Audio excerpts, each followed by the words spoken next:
No, I was going to say, I think that some good news coming from the effect of the vaccines, no, is that hospitals are reporting less severe cases, given that even the fully vaccinated admissions are in the mild or moderate category only. Is this consistent across all the hospitals in the country, or so far we haven't had enough numbers yet to really say for sure? It's so hard to draw a conclusion in that, but we are seeing very much improvement in terms of the rate of hospitalization for vaccinated people. But let me relate to you the experience of Israel, because we had some Israel experts who came around last week. There were technical people, clinicians, and they were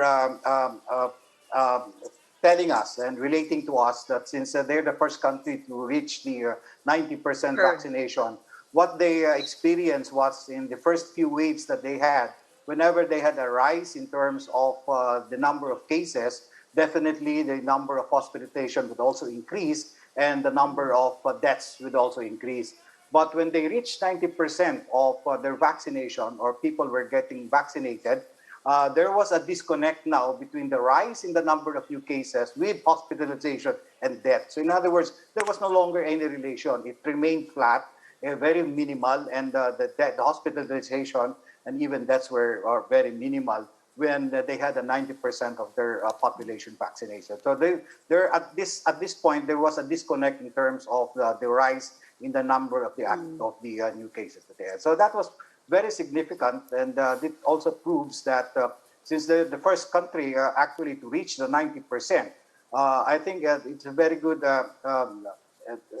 information that if we do ramp up really the vaccination, it will really provide a kind of protective immunity that the community can have.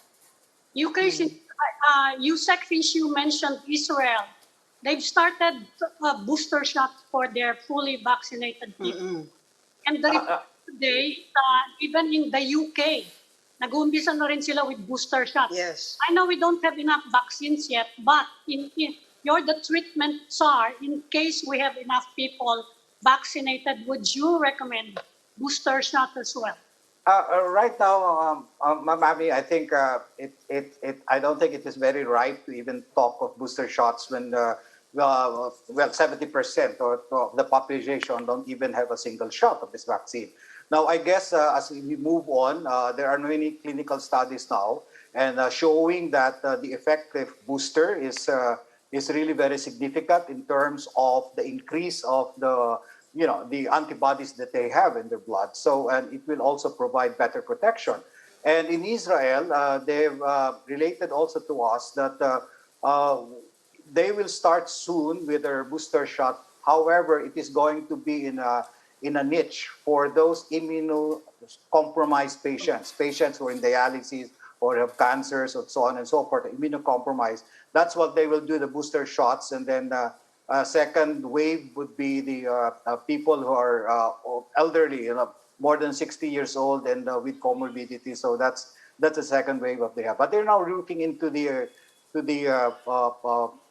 aspect really of doing a booster shot because they are in the position to do it because they're 90% vaccinated.